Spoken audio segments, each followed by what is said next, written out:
The moment Nick saw the hotel receipt tucked into Jessica's purse, he knew. It wasn't the first sign, far from it. The late nights, the distant stares, the phone she kept glued to her hand.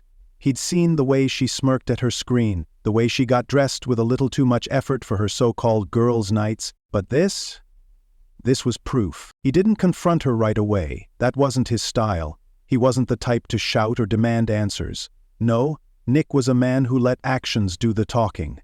And this time his actions would speak louder than any words. That night he waited.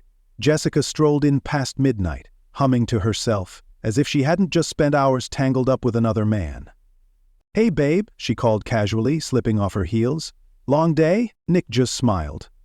You could say that. She barely looked at him, walking toward their bedroom like he was a piece of furniture. That was fine. She'd soon wish she had paid him more attention. By morning his plan was already in motion. First, he gathered everything. Texts, pictures, call logs. It wasn't hard. Jessica wasn't nearly as smart as she thought she was. A little digging, a few well-placed inquiries, and Nick had everything he needed. But exposing her to just anyone wouldn't be enough. No.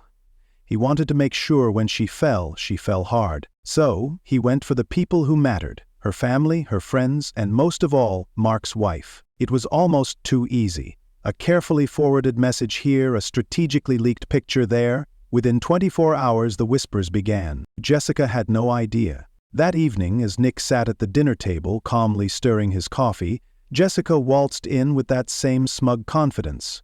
She placed her purse down and smirked, as if she had a secret no one could ever touch. "Nick," she said, almost lazily, "if you've got something to say, just say it." Nick leaned back, resting his arm on the chair. Then, for the first time, he met her gaze with the coldest smile she'd ever seen. "Oh, I already did everything." And just like that, the game was set. Jessica's smirk faltered for just a second. It was barely noticeable, just a twitch at the corner of her mouth, but Nick caught it.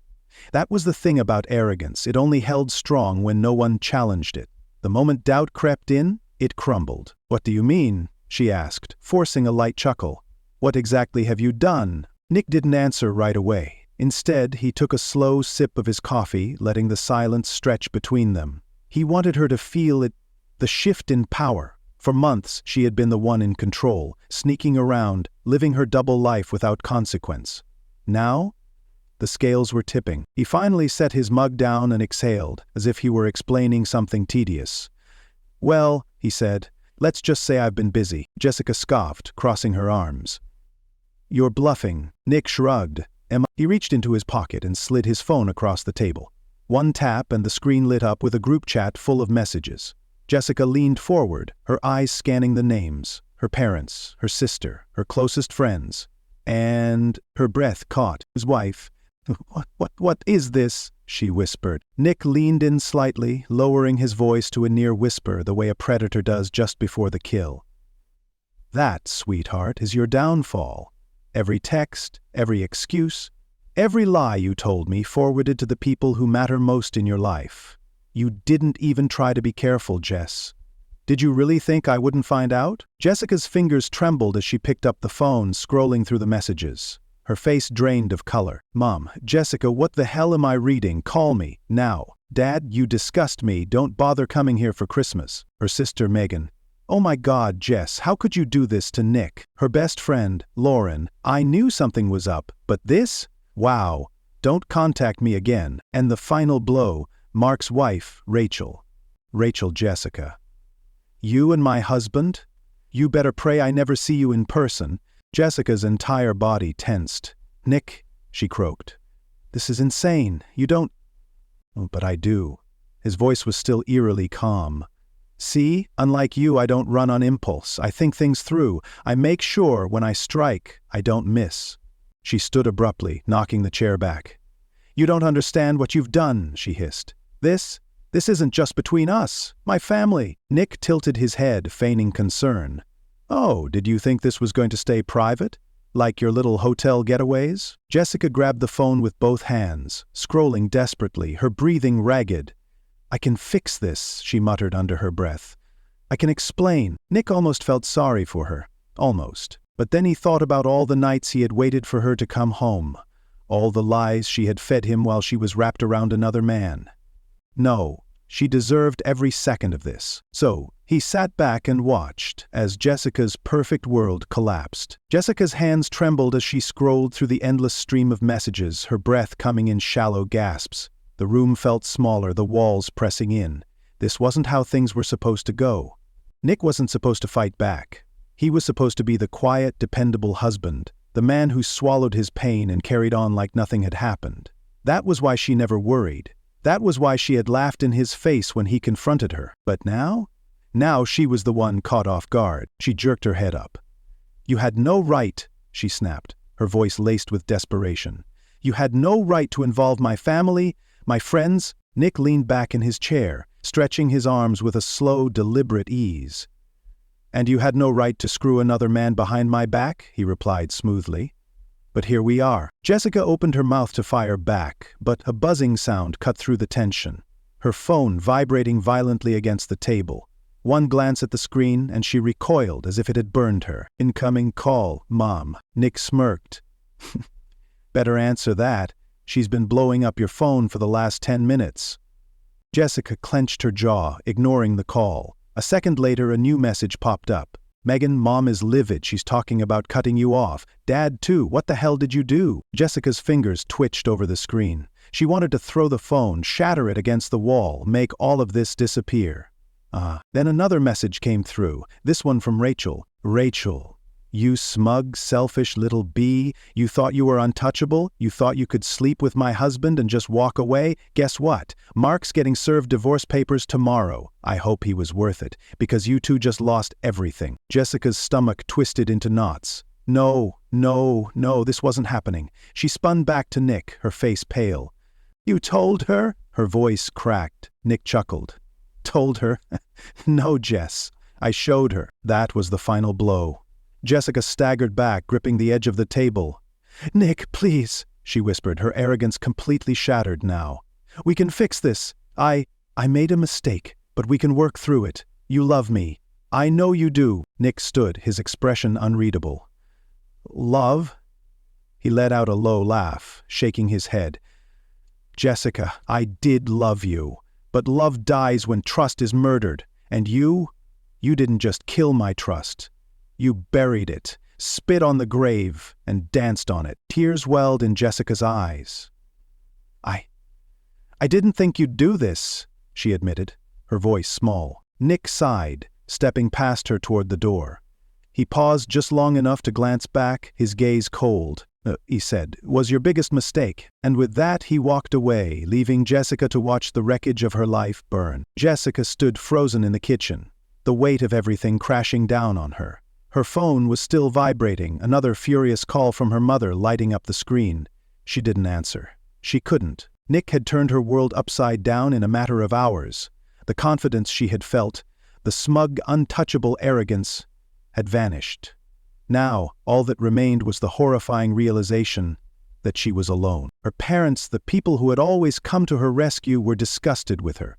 Her sister had called her selfish. Her best friends had cut her off. And worst of all, Mark, the man she had risked everything for, wasn't even picking up her calls. She grabbed her keys and rushed outside, barely able to breathe. She needed to fix this. She needed to talk to Mark, to figure out a way to stop the bleeding before she lost everything. When she arrived at his apartment, her hands were shaking as she knocked on the door.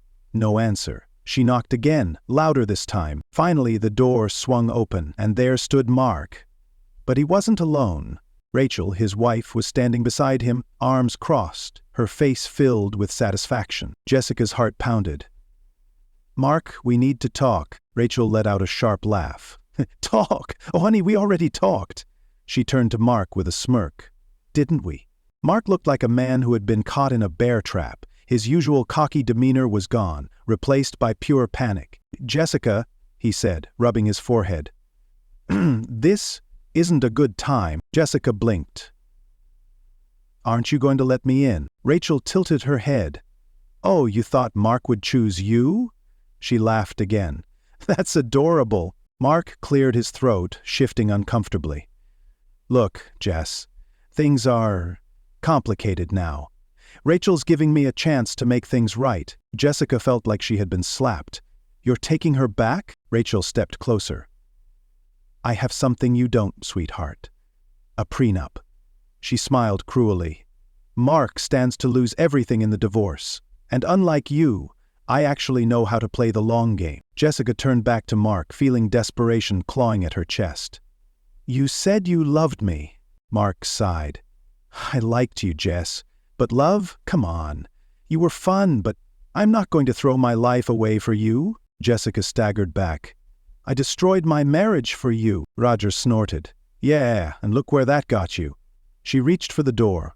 Now, if you'll excuse us, we have a life to rebuild, without you. And with that, the door slammed in Jessica's face. She stood there, shaking, her stomach twisting into knots. She had lost Nick, she had lost Mark, and worst of all, she had no one left. Jessica stood motionless outside Mark's door, her mind blank with shock.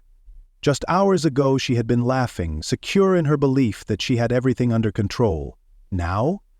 Now? She was a woman without a husband, without a lover, and, if the furious texts on her phone were any indication, without a family. She swallowed hard, blinking against the sting of humiliation burning in her throat. Mark had tossed her aside like an afterthought, and Rachel had enjoyed every second of her downfall. The irony was unbearable. She had been so sure that Nick was the disposable one, the man she could betray and keep on standby. But Nick had played his hand brilliantly. She had never imagined he had this level of strategy in him. She thought he would be crushed, would cry, would beg her to stay. Instead, he had dismantled her world before she even realized she was in a battle. Shaking, she pulled out her phone and dialed Nick's number. It rang. Once, twice, 3 times. Then, call declined. Jessica's breath hitched. She tried again. This time, it went straight to voicemail. Her heart pounded as a terrifying possibility formed in her mind. She quickly opened their chat and typed, Jessica, Nick, please, can we talk? She hit send. Immediately a notification popped up. Message failed to deliver. Her hands went cold. Slowly she scrolled to the top of the chat where his name was displayed. Nick. No, she whispered, shaking her head. She tried calling again, but it was useless. She had been erased. Deleted from his life as efficiently as she had deleted his trust. Panic surged through her veins. She needed to see him, to fix this, to say something. She rushed to her car, gripping the steering wheel with clammy fingers as she sped toward the house. Their house. Except, was it still hers? The thought made her stomach twist, but she shoved it aside. He wouldn't have done anything drastic. He was Nick. He wasn't cruel. She pulled into the driveway, heart hammering as she ran to the front door. The moment she reached for the handle, she froze. Her key didn't fit. She jiggled it, turned it, tried again. Nothing. Nick had changed the locks. Her breath came in short, panicked bursts. She pounded on the door. Nick, she yelled. Nick, please. Just talk to me. Silence. She pounded harder, desperation clawing at her throat. Nick, we can fix this. Please. I wasn't thinking. I made a mistake. Still nothing. She took a step back, her mind racing. Maybe he wasn't home. Maybe. The porch light flicked on. Jessica's breath caught as she saw the curtains shift. A shadow passed by the window. He was home. He was standing right there, listening, watching, and choosing not to open the door. Her chest tightened. Nick? She tried again, her voice breaking. I know I hurt you, but we've built a life together. You love me. More silence. Her knees felt weak. The humiliation, the rejection. It was too much. Tears blurred her vision as she sank onto the porch step, gripping her hair.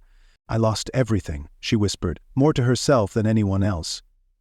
I lost everything. Her phone buzzed. For a split second, hope flared inside her. Maybe Nick had reconsidered. Maybe he was texting her back. She scrambled to check the screen. But it wasn't Nick. It was her mother. Mom, we need to talk. But don't come here. Dad doesn't want to see you. Jessica's fingers trembled as she scrolled down. Megan, I can't believe you. I don't even know who you are anymore. Lauren, lose my number. Jessica sucked in a shaky breath, pressing a hand against her mouth. She had spent years cultivating a perfect image. A devoted wife, a beloved daughter, a woman who had it all. Now, in the span of a single night, that image had been shattered. And the worst part? She had done it to herself. Slowly, painfully, she rose to her feet. The house, once her sanctuary, now stood cold and indifferent before her. Nick was behind those walls, but he wasn't hers anymore. She took one last look at the door, then turned, walking back to her car in a daze. She climbed in and sat there for a long moment, staring at her own reflection in the rearview mirror. Who was she now? Not a wife, not a lover, not the woman everyone admired. Just alone. She turned the key in the ignition, the engine rumbling to life. As she drove away, she realized something chilling. Nick hadn't needed to scream. He hadn't needed to argue or lash out. He had simply let her destroy herself. And that was the cruelest revenge of all.